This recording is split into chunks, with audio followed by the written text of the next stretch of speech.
సిమ్రాన్. ఇప్పటి తరానికి ఈ బ్యూటీ క్రేజ్ తెలీదు కానీ, అసలు ఒకప్పుడు సిమ్రాన్ అంటే సంచలనం. 90లు, 2000 దశకాల్లో సిమ్రాన్ పేరు మారుమోగిపోయింది.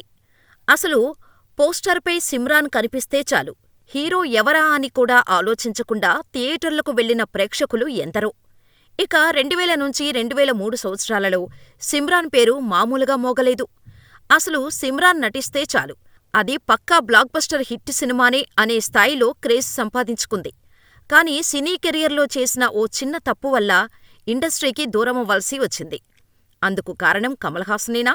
స్టార్ డాన్స్ మాస్టర్తో పీకల్లోతు ప్రేమలో పడిన సిమ్రాన్ ఎందుకు విడిపోయింది? స్టార్ హీరోతో లవ్ బ్రేకప్ కారణానికి తన సక్సెసేనా? తన విషయాలన్నీ తెలిసిన ఫ్రెండ్ని ఎందుకు పెళ్లి చేసుకుంది? Watch the story. మహారాష్ట్రలోని ముంబైలో 1976 ఏప్రిల్ 4న సిమ్రాన్ పుట్టింది. తండ్రి అశోక్ నావెల్, తల్లి శారద. వీరిది పంజాబీ కుటుంబం. సిమ్రాన్కు మోనాల్, జ్యోతి అక్కాచెల్లెళ్ళు, సుమిత్ అనే తమ్ముడు ఉన్నాడు. చిన్నప్పటినుంచి మొత్తం ముంబైలోనే స్కూలింగ్ కంప్లీట్ చేసింది. చిన్నప్పటినుంచే యాక్టింగ్ మీద ఇష్టం పెంచుకుంది సిమ్రాన్. ముంబైలోనే మొత్తం బాలీవుడ్ సినిమాలు షూటింగ్ మొత్తం చూస్తూ పెరిగిన సిమ్రాన్ తన చుట్టూ అలా జనాలు తిరగాలని అనుకుంది. ఇంకా తాను చదవనని, మోడలింగ్ చేస్తానని చెప్పింది. పేరెంట్స్ ఓకే చెప్పారు, కానీ ముందు డిగ్రీ అయినా కంప్లీట్ చేయమని చెప్పారు. దీంతో డిగ్రీ తర్వాత మోడలింగ్ స్టార్ట్ చేసింది సిమ్రాన్. అనుకున్నంత ఈజీగా మోడలింగ్లో ఛాన్సులు రాలేదు. చూడటానికి అందంగా ఉన్నప్పటికీ డస్కీ స్కిన్గా ఉండటంతో ఆఫర్స్ ఇవ్వటానికి యాడ్ ఏజెన్సీ వారు ముందుకు వచ్చేవారు కాదు. కానీ వచ్చిన చిన్న చిన్న యాడ్స్ అవకాశాలను మాత్రం వదల్లేదు. అలా ఓ యాడ్లో యాక్ట్ చేసింది. ఆ యాడ్లో చూసే సనమ్ హర్జాయే మూవీలో ఫస్ట్ హీరోయిన్గా యాక్ట్ చేసే ఛాన్స్ వచ్చింది. సిమ్రాన్ అసలు పేరు రిషిబాలా నావల్. ఈ మూవీలోనే తన పేరును సిమ్రాన్గా మార్చుకుంది. ఆ చిత్రం ఆశించిన విజయం సాధించలేదు. కానీ సిమ్రాన్కు మంచి పేరు వచ్చింది. కానీ తర్వాత పెద్దగా ఛాన్సులు రాలేదు. దీంతో దూరదర్శన్లో వచ్చే సూపర్ హిట్ ముకాబలా ప్రోగ్రాంలో పార్టిసిపేట్ చేసింది. దీంతో సిమ్రాన్ పేరు బాలీవుడ్లో అందరికీ తెలిసింది. అలా తేరే మేరే సప్నే మూవీలో ఛాన్స్ వచ్చింది. ఇక ఆ సినిమా షూటింగ్ కంప్లీట్ అయ్యి మంచి హిట్ అవ్వటం, సిమ్రాన్కు మంచి క్రేజ్ రావటం చకచకా జరిగిపోయాయి. అప్పట్లో ముంబై హీరోయిన్స్కు సౌత్ సినిమాలలో మంచి డిమాండ్ ఉండేది. తెలుగు హీరోయిన్స్ కంటే ఎక్కువ రెమ్యునరేషన్ ఇచ్చి మరీ తీసుకొని వచ్చేవారు. అలా మొదటిసారిగా మలయాళంలోని ఇంద్రప్రస్థం మూవీలో ఛాన్స్ వచ్చింది. అలా మలయాళ, తమిళ్లో అగ్ర హీరోయిన్గా కొనసాగుతూనే తెలుగులో నటించింది. తెలుగులో తమిళ్ డబ్బింగ్ వాలి సినిమాలో సిమ్రాన్ నటన తెలుగు ప్రేక్షకులకు దగ్గరయ్యేలా చేసింది. ఆ తర్వాత మొదటిసారిగా సిమ్రాన్ 1997లో వచ్చిన అబ్బాయిగారి పెళ్లి మూవీతో తెలుగు ప్రేక్షకులను పలకరించింది. ఈ సినిమా పెద్దగా ఆడలేదు కానీ సిమ్రాన్ యాక్టింగుకు మంచి మార్కులే పడ్డాయి. ఆ తర్వాత తెలుగులో నేరుగా చేసిన ప్రియా ఓ ప్రియా, మా నాన్నకు పెళ్లి మూవీస్తో ట్రాక్లోకి వచ్చేసింది. 1998లో మెగాస్టార్ హీరోగా వచ్చిన అన్నయ్య మూవీలో ఆట కావాలా పాట కావాలా అంటూ సిమ్రాన్ చేసిన ఐటెం సాంగ్ ఆమె కెరీర్కు మంచి ఊపు ఇచ్చింది. ఆ తర్వాత డాడీ, మృగరాజు సినిమాల్లో చిరుకు జోడీగా నటించి మెప్పించింది సిమ్రాన్.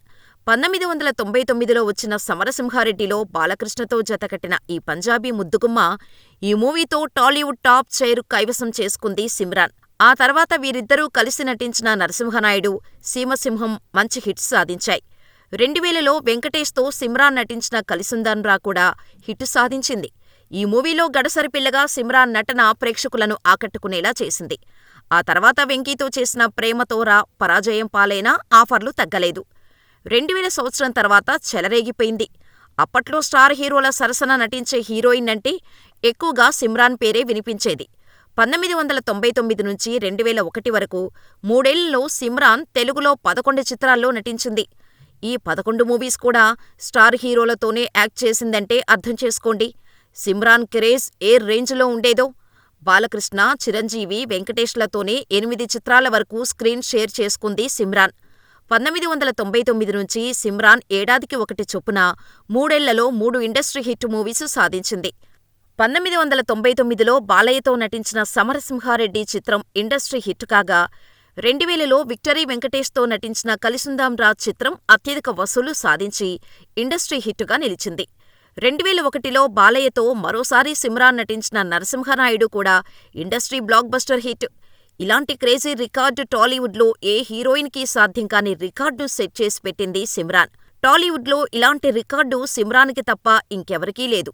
భవిష్యత్తులో సిమ్రాన్ రికార్డు బ్రేక్ కావటం కూడా అసాధ్యంగా కనిపిస్తోంది. ఈ 3 చిత్రాలు కాకుండా సిమ్రాన్ తెలుగులో నువ్వొస్తావని, ప్రేమతోరా, సీతయ్య లాంటి హిట్స్ కూడా అందుకుంది. సీనియర్ హీరోలతోనే కాకుండా అప్కమింగ్ హీరోలతో నటించి మెప్పించింది సిమ్రాన్. సూపర్ స్టార్ మహేష్తో చేసిన యువరాజులో ఆమె భార్యగా చక్కగా మురిపించింది. ఆ తర్వాత హరికృష్ణ, వైవీఎస్ చౌదరి కలయికలో వచ్చిన సీతయ్యలో ఆమె నటనకు మంచి మార్కులే పడ్డాయి. ఈ చిత్రంలో ఒక్క మగాడు అంటూ సిమ్రాన్ వేసిన స్టెప్పులు ప్రేక్షకుల చేత అదరహో అనిపించేలా చేసింది సిమ్రాన్. తెలుగులో ఎన్ని సినిమాలు చేసినా సిమ్రాన్ గురించి తెలుగు ఇండస్ట్రీలో ఎలాంటి రూమర్సు లేవు. కానీ తమిళ సినిమా కోలీవుడ్లో సిమ్రాన్పై అనేక రూమర్సు ప్రచారంలో ఉన్నాయి. దళపతి విజయ్తో సిమ్రాన్ కెరీర్ బిగినింగులో ప్రేమలో పడింది. కానీ ఆ తర్వాత ఇద్దరికీ సెట్ కాక బ్రేకప్ చెప్పేసుకున్నారు. విజయ్కి దూరమైన టైంలోనే కరెక్ట్గా అప్పుడే స్టార్ హీరోగా క్రేజ్ తెచ్చుకుంటున్న అబ్బాస్తో మరోసారి ప్రేమలో పడింది సిమ్రాన్. హీరోగా అబ్బాస్ మంచి సక్సెస్ అందుకున్న టైంలో ఎప్పుడూ అతడిని చూడటానికి కనీసం ఒక 20 మంది అమ్మాయిలైనా వచ్చేవారట. అంతలా అమ్మాయిల మనసు దోచుకున్నారు అబ్బాస్. అదే సమయంలో సిమ్రాన్, అబ్బాస్ కలిసి తమిళంలో పూ చూడవా చిత్రంలో మొదటిసారి కలిసి నటించారు.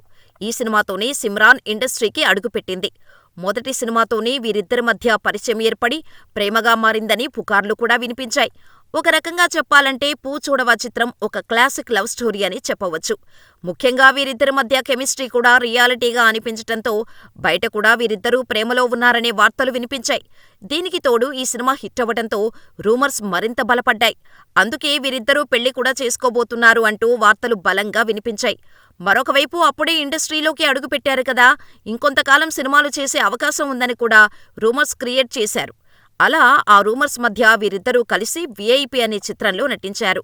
ఆ తర్వాత ఎవరికి వారు కెరియర్ను డిసైడ్ చేసుకోవటం మొదలుపెట్టారు. ఒకవైపు తెలుగులోకి వచ్చేసిన సిమ్రాన్ బాలకృష్ణ, మహేష్ బాబు, హరికృష్ణ లాంటి పెద్ద హీరోలతో నటించింది. అదే సమయంలో అబ్బాస్ మాత్రం సినిమాలు చేసినా ఆయన కెరీర్కు ప్లస్ కాలేదు. దీనికి తోడు సిమ్రాన్ కెరియర్ పీక్స్కు వెళ్లిపోయింది. స్టార్ హీరోయిన్గా సిమ్రాన్ పేరు తెచ్చుకుంటే ఫ్లాప్ హీరోగా అబ్బాస్కు ముద్రపడిపోయింది. దీంతో ఇద్దరి మధ్య గ్యాప్ పెరగటంతో వీరి మధ్య ప్రేమ కూడా బ్రేకప్ అయి ముగిసిపోయింది. ఆ తర్వాత డాన్స్ కొరియోగ్రాఫర్ ప్రేమలో పడింది. ఆయన ఎవరో కాదు, రాజు సుందరం. ప్రముఖ కొరియోగ్రాఫర్ రాజు సుందరం, సిమ్రాన్ మధ్య అప్పట్లో గాఢమైన లవ్ ఎఫైర్ సాగిందట. సీక్రెట్గా వీళ్ళిద్దరికీ ఎంగేజ్మెంట్ జరిగినట్టు కూడా రూమర్స్ వచ్చాయి. అంతా బాగానే ఉందనుకుంటున్న సమయంలో సిమ్రాన్ కమల్ హాసన్తో కలిసి బ్రహ్మచారి అనే చిత్రంలో నటించింది. ఈ చిత్రంలో నటించే సమయానికి సిమ్రాన్, రాజు సుందరం ప్రేమలో ఉన్నారు. రాజు సుందరంకు చెప్పకుండా సిమ్రాన్ ఈ మూవీలో కమల్ హాసన్తో లిప్ లాక్ సన్నివేశంలో నటించిందట. దానివల్ల రాజు సుందరం, సిమ్రాన్ మధ్య తీవ్రమైన మనస్పర్ధలు వచ్చాయి. చివరికి ఇద్దరి మధ్య బ్రేకప్ అయిపోయింది. ఇదిలా ఉండగా కమల్ హాసన్ తన రెండో భార్య సారిక నుంచి విడిపోయాక సిమ్రాన్ కమల్ ప్రేమలో పడిపోయింది. వయసులో కమల్ తనకంటే 20 ఏళ్లు పెద్దవాడైనప్పటికీ అతడికి పెళ్లి చేసుకోవాలని సిమ్రాన్ అనుకుంది. కానీ అంతలోనే కమల్ గౌతమి ప్రేమలో పడ్డారు. ఆ తర్వాత సిమ్రాన్ కెరీర్ ఒక్కసారిగా పడిపోయింది. పర్సనల్ లైఫ్లో కూడా సిమ్రాన్ ఇబ్బందులు వచ్చాయి. ఓ పక్క సినిమా ఛాన్సులు రాక పర్సనల్ లైఫ్ను కూడా హ్యాండిల్ చేయలేకపోయేది. దీంతో తన ఫ్రెండైన దీపక్ బగ్గాను 2003లో పెళ్లి చేసుకుంది. దాదాపు 5 ఏళ్లపాటు టాలీవుడ్ను రూల్ చేసిన సిమ్రాన్ పెళ్లి తర్వాత యాక్టింగ్ ఆపలేదు. ఒక్క మగాడు, జాన్ అప్పారావు, 40+ చిత్రాల్లో నటించింది. కానీ అంతగా వర్కౌట్ కాకపోవటంతో సినిమాలకు దూరమైపోయింది. ఇక పిల్లలు పెద్దయిన తర్వాత సిమ్రాన్ సెకండ్ ఇన్నింగ్స్లో తుప్పారివాలన్, పేట వంటి చిత్రాల్లో నటించింది. దాంతోపాటు ఇప్పుడు క్యారెక్టర్ ఆర్టిస్టుగా రాణిస్తోంది. మరోవైపు పలు వెబ్ సిరీస్లో కూడా నటిస్తూ వస్తోంది. రీసెంట్గానే శబ్దం అనే మూవీలో యాక్ట్ చేసి వింటేజ్ సిమ్రాన్ని మరోసారి గుర్తు చేసింది. ఇంతకీ ఈ సిమ్రాన్ యాక్ట్ చేసిన సినిమాలలో మీకిష్టమైన సినిమా ఏంటో మాకు కామెంట్ చేసేయండి.